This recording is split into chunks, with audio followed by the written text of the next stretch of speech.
isso é normal, né?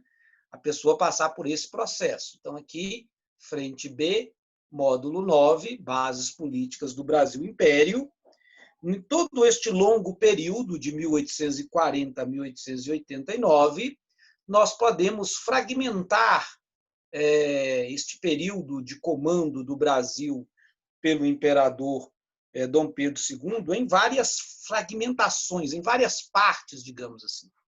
Vamos pegar lá os primeiros anos, de 1840 a 1848.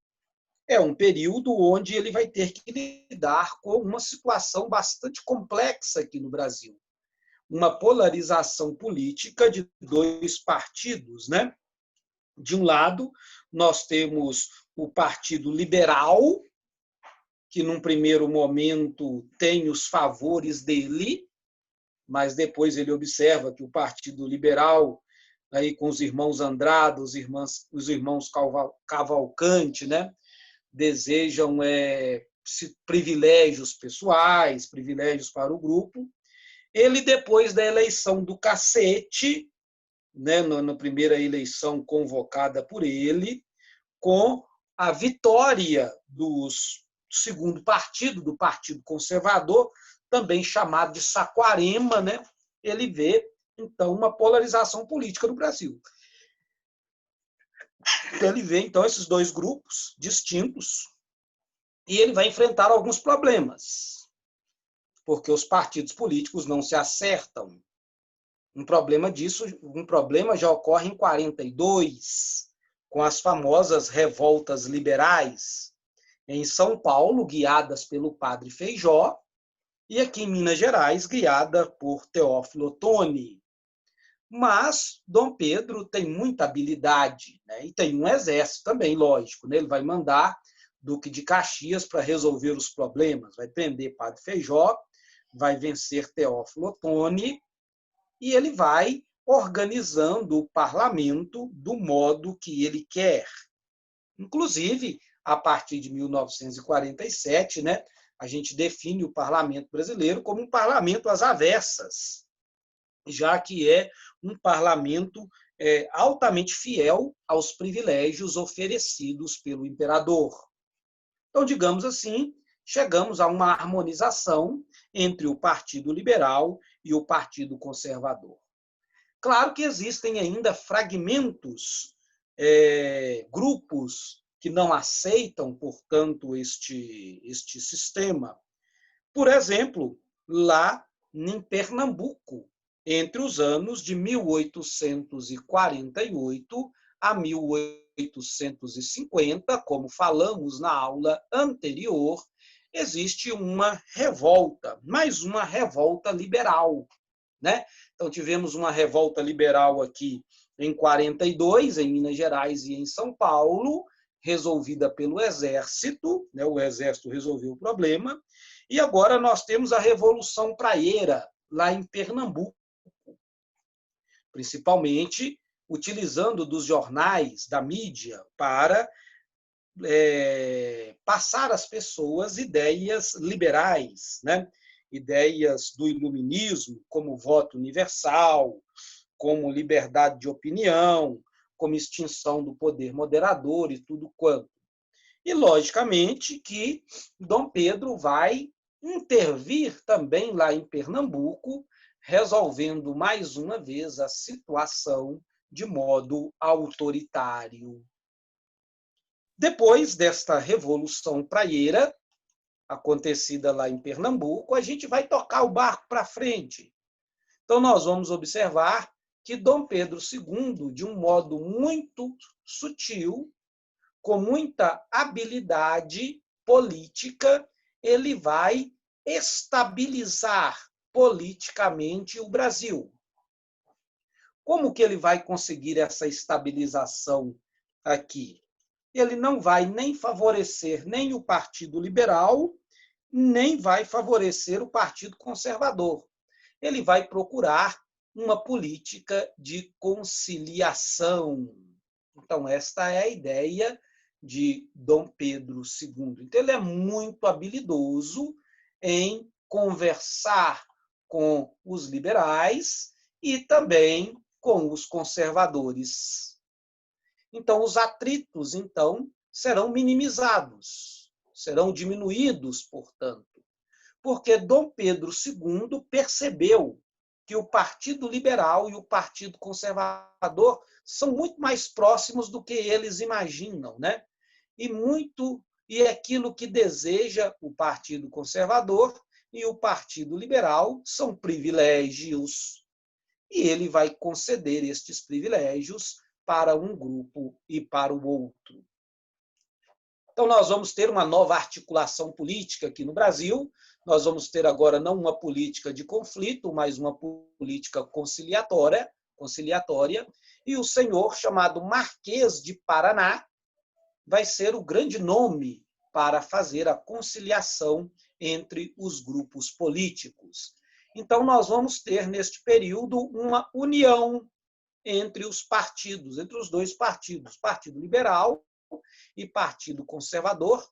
Então, nós teremos uma política de conciliação, o período da conciliação aqui no Brasil, e esse período vai oxigenar o governo de Dom Pedro II para que Dom Pedro II possa canalizar as suas energias para outras áreas.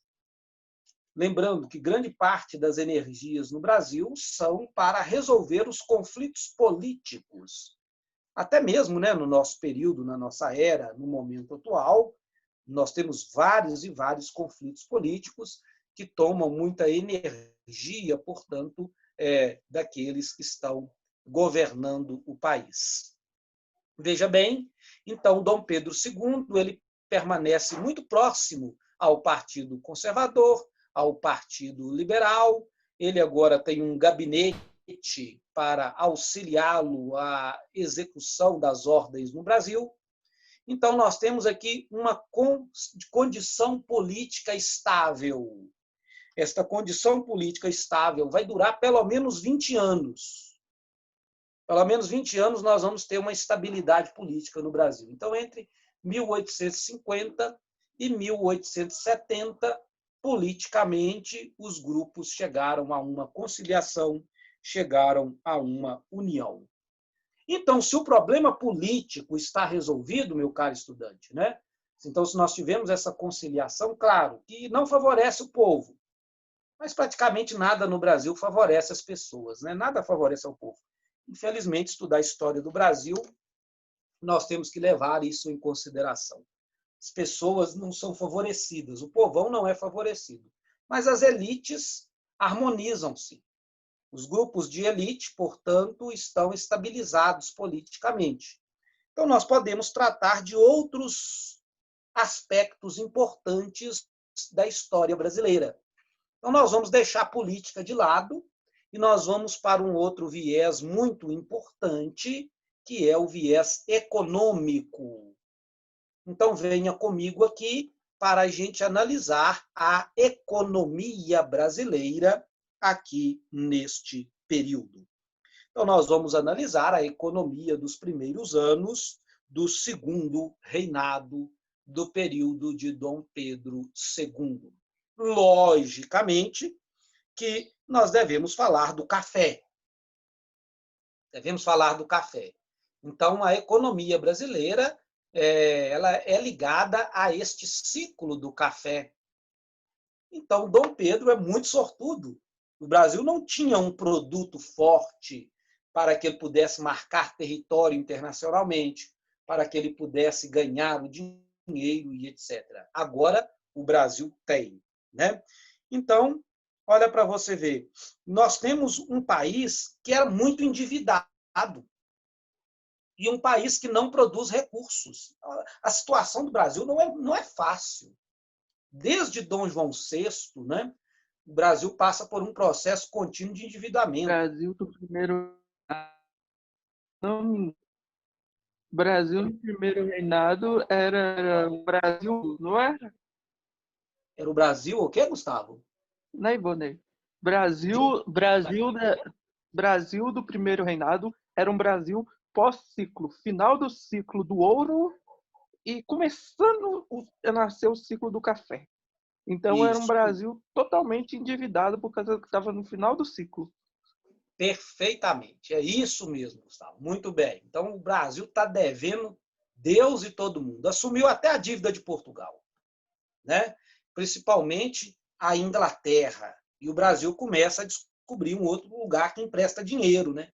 Então, o Brasil começa a ficar também na mão dos americanos, dos Estados Unidos, dos banqueiros americanos e etc. Então, a independência do Brasil custou muito dinheiro, custou um alto valor.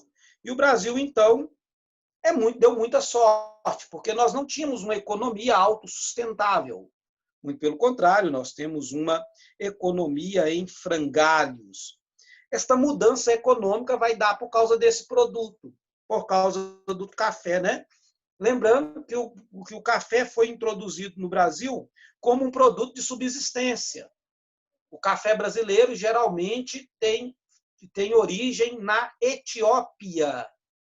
Então, é um café de origem africana. Muita gente acredita que as primeiras mudas chegaram ao Brasil em 1727. Observe aí no nosso material, 1727.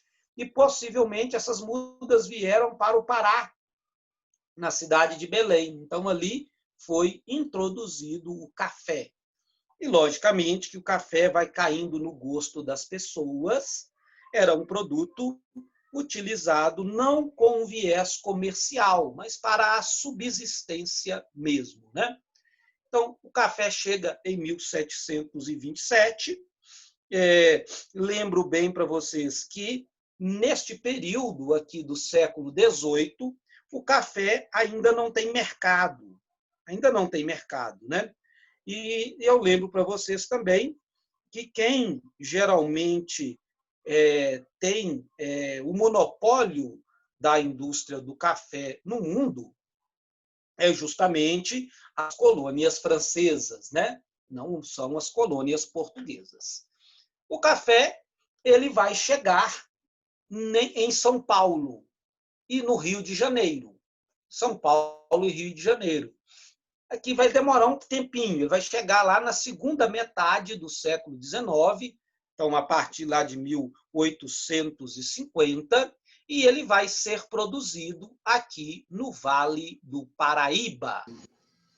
No Vale do Paraíba, em um primeiro momento. Lembrando para vocês, né, que a área plantada aqui. Diga. Só uma pergunta rapidinha.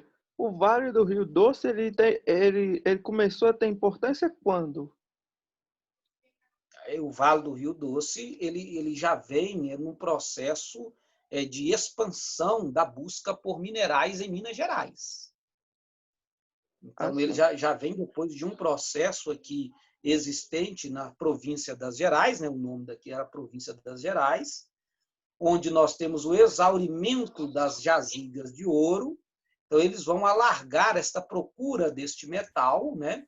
E o Rio Doce, o Vale do Rio Doce, será um local onde eles vão fazer as prospecções, onde eles vão inserir para entrar para procurar esse mineral. Lembrando que é um vale que tem muito indígena, né? Que é um local muito de difícil acesso também, com muitos índios, e que eles não vão encontrar o ouro, infelizmente, vão encontrar muito pouco, né? Mas outros metais serão muito importantes para a Revolução Industrial. Então, é uma região que vai se desenvolver já no final do século XIX, início do século XX, porque o mundo vai precisar de matéria-prima. E ali, então, é uma região que tem muito minério de ferro. Então, vai ser um ciclo posterior aqui em Minas Gerais. Ok? O Vale do Paraíba, então, planta café igual planta-se açúcar. Segue o mesmo sistema do plantio de açúcar. Então, a mão de obra utilizada é a mão de obra escrava.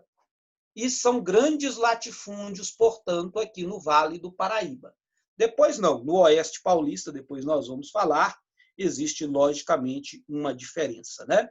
Lembrando que esta economia cafeeira ela vai avançar muito aqui no século XIX, da metade para frente do século XIX, e ela vai ser responsável também pelo boom da economia brasileira, já que o café vai cair no gosto do mundo inteiro, lembrando que o Brasil será muito favorecido pelas questões mundiais, né? E também porque o chá, né, é um produto que vai ficando cada vez mais caro, e o café é consumido também na Europa e em outros países de modo muito especial. As pessoas gostam muito do café. O Vale do Paraíba, então, é o primeiro momento, mão de obra escrava, né? Lembrando que as plantações no Vale do Paraíba, elas não irão se desenvolver tanto, por causa justamente que em 1850 nós vamos ter a proibição do tráfico negreiro.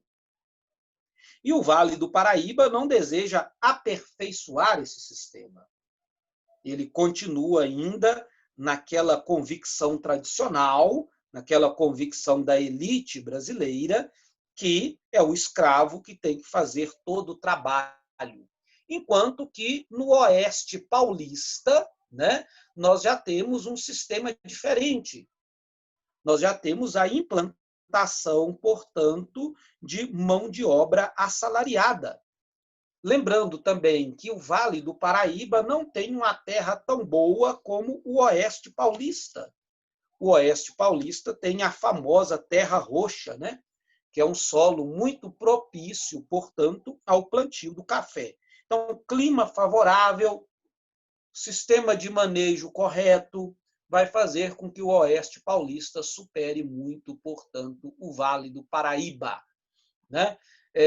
Então, aqui está, Vale do Paraíba, mão de obra escravo, né? Aqui nós temos os grandes barões do café, irão surgir ali, e a partir do Vale do Paraíba, o Brasil será um país que vai exportar café. Então, vai nascer uma nova classe social no Brasil, uma classe social que tem muito dinheiro, inclusive uma classe social que consegue até títulos de nobreza por causa do boom econômico que eles vão trazer para o Brasil. Lembrando que estes homens, né, esses barões do café, eles agora passam a ter muita influência política. Lembro para vocês que o café vai sustentar a economia brasileira, não vai ser mais o açúcar. O açúcar ainda continua como um produto importante. O açúcar nunca deixou de ser um produto importante no Brasil. Isso a gente tem que lembrar para vocês, né? Nunca, até hoje, até os dias atuais, o açúcar é um produto muito importante. E aqui nós vamos ter a construção de muitas cidades ao redor, portanto, destes latifúndios cafeeiros. Inclusive, nós vamos ter um investimento em ferrovias para o escoamento da produção. Lembrando que no Vale do Paraíba era muito difícil construir ferrovias. E eu vou deixar para falar de ferrovias um pouco mais à frente, quando eu for falar para vocês de Barão de Mauá. Então, o Barão de Mauá, ele vai ser o responsável pela construção dessas ferrovias, mas é um desafio arquitetônico, né? Fazer a locomotiva subir aquela serra não é brincadeira, não. Então, depois eu vou mostrar para vocês como isso funciona.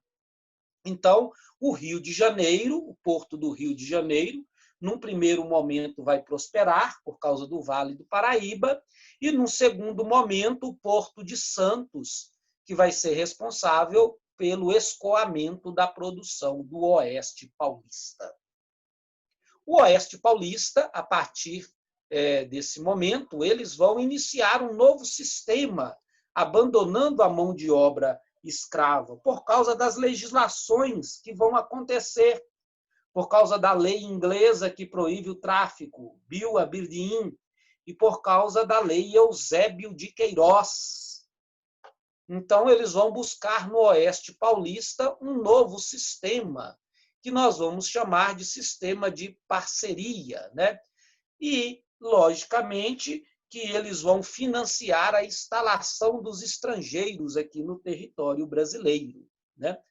Logicamente que nós vamos ter um sistema, esse sistema de parceria não vai dar muito certo, porque a elite brasileira é uma elite muito exploratória e os imigrantes são espertos, né? Os imigrantes não são escravos, eles não aceitam ser defraudados nesta situação.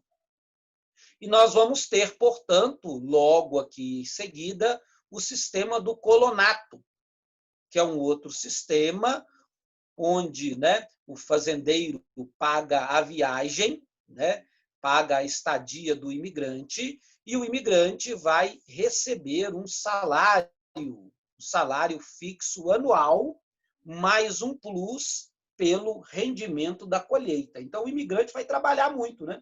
Que além do salário fixo, ele vai ganhar algo a mais lá na frente.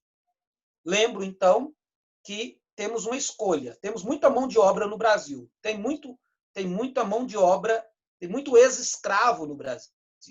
Mas eles vão preferir dar oportunidade para o homem branco, para o imigrante italiano, para o imigrante alemão, principalmente. Observem aí, meu caro estudante, aí na página 49, né, que nós vamos ter, então, uma expansão muito grande da cultura cafeeira. Então, começa aí no Vale do Paraíba, que está em vermelho, por gentileza. Veja bem, aí número 1, aí no mapa, né? Aí está o Vale do Paraíba. Então, nós temos aí uma parte fluminense e uma parte paulista, né? Rio de Janeiro e São Paulo. Observem que ele vai se expandir para outras regiões, de 1850 a 1900, vai entrar para dentro de Minas Gerais. Veja aí, Juiz de Fora, e para o Rio de Janeiro, vai até Colatina, no Espírito Santo. Minas Gerais e Espírito Santo. Então, é um produto do Sudeste brasileiro. Observe que, num terceiro momento, entre 1901 e 1950, né, o café vai expandir para a região de Campinas, o interior paulista, né? Depois, ele vai para o oeste paulista, o centro-oeste paulista, com destaque para Araraquara, Ribeirão Preto, Araçatuba. Posteriormente, ele vai entrar na região do Paraná. O café vai para o Paraná, no Vale do Ivaí, depois de 1950, e vai chegar até a região do Mato Grosso do Sul. Então, o café será o nosso produto mais importante. Então, a expansão do café no Brasil vai estimular também a formação de uma malha ferroviária, fundamental, então, para a escoação da produção e fundamental também para o desenvolvimento interiorano das regiões brasileiras. Os portos mais importantes serão o de Santos, em São Paulo, e o do Rio de Janeiro. Serão os portos principais para escoação. Vejam bem, né? Até 1854, então nós estamos aí no Vale do Paraíba, tínhamos somente 14,5 quilômetros de estrada de ferro. Quando estamos no ano de 1889, já no período da República, nós temos 13.980 quilômetros de estrada de ferro. Então, veja bem como que a malha ferroviária brasileira vai dar um salto, né? Evidentemente que para construir ferrovias, temos que comprar tecnologia, geralmente tecnologia inglesa, e temos que pedir muito dinheiro emprestado também. Isso aí já é uma outra situação. O café gera dinheiro, e para gerar mais dinheiro, o café exige investimentos, né? Então, vai ser um investimento na infraestrutura brasileira. Eu lembro para vocês, então, né, que o Brasil, então, ele não exporta, não é somente café, não. Então, nós vamos ter outras atividades econômicas, mas geralmente outras atividades econômicas ligadas ao campo, ligadas às questões agrárias aqui na região brasileira. Então, nós vamos ter também, por exemplo, produtos para o mercado interno. para o mercado interno. Então, nós vamos ter principalmente, né, a região sul e a região de Minas Gerais com a produção de gado, o cavalo, o porco, né, em um primeiro momento para a subsistência. Depois nós temos a chegada das primeiras indústrias de tecidos e alimentos. Então, nós vamos ter principalmente, né, no sul do Brasil, a produção do charque, aqui está, mas outros produtos também terão mercado, serão muito importantes aqui para a economia brasileira. Então, por exemplo, né, é claro que o açúcar sempre é e continua sendo um produto importante. Claro que, em primeiro lugar, vem o café. Logicamente que nós temos os produtos de subsistência, né? Que são importantes para o mercado interno. Mas nós teremos uma brecha também na questão do algodão. Nós vamos exportar muito algodão para a Europa, né? O algodão será exportado para a Europa por causa da guerra de secessão lá nos Estados Unidos da América. Por causa dessa guerra civil, então, entre o norte e o sul, vai abrir uma brecha para o Brasil vender muito algodão para a Inglaterra. Então, observem aqui, meu caro estudante, como é que aumenta a produção de algodão no Brasil. Claro que, num primeiro momento, a produção de algodão é muito grande, por causa da Guerra Civil Americana. Depois, a produção de algodão vai caindo, né? Vai caindo e etc. Diferente da produção de café. Veja bem, aqui, né? O café aqui, portanto, ele está em 43 mil toneladas e depois, em 1900, é 64 mil. Então, aqui nós temos um aumento cada vez maior. O açúcar também cai, mas outros produtos importantes têm um aumento, como, por exemplo, fumo, né? Aqui vai ser muito utilizado no Brasil, lembrando que é um produto que vai ter uma boa aceitação no mercado, principalmente por causa dos ex-escravos, que consomem demais esse produto, principalmente mascando, não só fumando, mas também mascando, né? Então, nós temos o fumo. Nós temos também o cacau, aqui está, o chocolate, principalmente para o mercado europeu. Então, vai ser um produto muito importante e, de certo modo, vai ser um produto também que vai salvar lá a economia da Bahia. E, evidentemente, aqui não está, mas a gente tem que falar que também vai acontecer a borracha, né? A borracha também será um produto importante, principalmente, né, por causa da nova indústria que está começando no mundo, a indústria de automóveis e de bicicletas. E os pneus são feitos de látex. Esse látex é tirado lá das seringueiras da floresta amazônica. Inclusive, Henry Ford vai montar aqui no Brasil, né, uma indústria, uma cidade chamada Fordlândia, só para o plantio, portanto, desse produto, para fazer o extrativismo no meio da floresta do produto. Mas a borracha não vai durar muito tempo, não vai ser um produto que vai durar muito tempo. Primeiro, porque a Ásia vai contrabandear seringueiras. Ceilão e Tailândia vai levar seringueiras para lá e eles vão plantar lá seringueiras como monocultura.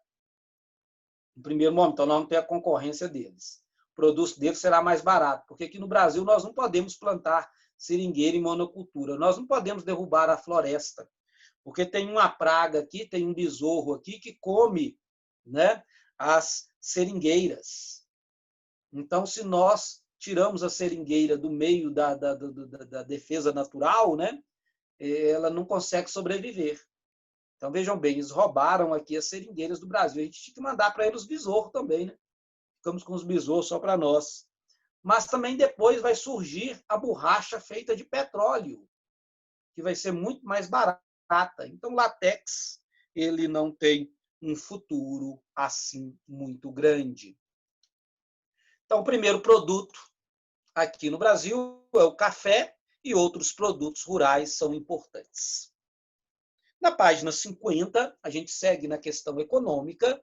Nós temos a entrada também, neste período aqui de governo de Dom Pedro II, da indústria. Logicamente que a indústria vai enfrentar grandes dificuldades, né? Uma das dificuldades é a infraestrutura. O Brasil não tem uma infraestrutura para fazer com que as indústrias possam funcionar. O Brasil não tem uma mão de obra especializada, né? E o Brasil ainda não tem mercado consumidor. Lembrando que a maioria das pessoas são escravas, né? Não podem consumir os produtos e etc. Né? Então, um outro elemento que dificulta muito o desenvolvimento industrial brasileiro são os acordos comerciais com a Inglaterra. Desde 1810, né, o Brasil concede a ele muitos privilégios, concede à Inglaterra muitos privilégios. Então, não adianta. As manufaturas nacionais elas não vão para frente, porque elas têm que enfrentar a concorrência das indústrias inglesas, que, logicamente, são muito mais desenvolvidas e têm um produto muito mais barato. Entretanto, este cenário vai mudar. A indústria vai ter agora, a partir de 1844, um cenário mais positivo no Brasil, principalmente por causa de um sujeito, que é o ministro da Economia brasileiro, chamado Alves Branco, quando ele vai rever aquela legislação de 1810. Ele vai rever aquela legislação. Os ingleses pagavam muito pouco impostos, né? Os ingleses só pagavam 15% de taxas. E ele vai aumentar de 15% para 60%. Então, um aumento considerável, né? Então, os produtos ingleses terão que repassar isso aos consumidores. Então, aumentará o preço dos produtos estrangeiros aqui no território brasileiro. Isso vai deixar a Inglaterra muito descontente. Vamos falar disso depois, né? A Inglaterra vai retalhar o Brasil de um modo muito sério a partir desse momento, e a Inglaterra, que era muito amiga do Brasil, agora passa a entrar em conflito com o Brasil a partir disso. Lembrando para vocês também que, por causa das pressões inglesas, né, nós temos também a Lei Eusébio de Queiroz, que vai proibir a vinda de mais escravos para o Brasil. Então, veja bem, o café gerava um vasto volume financeiro. Este volume financeiro era utilizado para adquirir mais mão de obra. Agora, não tem como mais comprar escravo. Esse dinheiro está lá na mão do governo e o governo, então, resolve investir este dinheiro para o café. Né? Logicamente que a região sudeste não aceita que esse dinheiro seja investido, por exemplo, no Nordeste. Não aceita. Então, ele quer que esse dinheiro seja investido na região sudeste. Esse dinheiro vai ficar aqui no sudeste. Num primeiro momento, esse dinheiro será investido em ferrovias. Em um segundo momento, esse dinheiro será investido na indústria. Então, as indústrias e as ferrovias não vão lá para o Nordeste, que precisa de investimentos. Ficarão aqui no Sudeste, porque é um dinheiro atrelado à economia do café. Né? Atrelado à economia do café. Então, pois bem, né? Então, nós temos o estabelecimento de ferrovias, nós temos, portanto, o estabelecimento, portanto, de indústrias aqui no território brasileiro. Então, veja bem, a economia brasileira começa a sair do estado de letargia. Ela começa a dar os primeiros passos, portanto. E, logicamente, que nós vamos ter iniciativas particulares. E de iniciativas particulares, nós vamos falar do Barão de Mauá. Ele vai ser o homem de destaque aqui. Mas o nosso tempo aqui já está acabando, né? Daqui a pouco eu volto para a gente falar um pouquinho do Barão de Mauá. Tá ok, pessoal? O nosso tempo findou-se.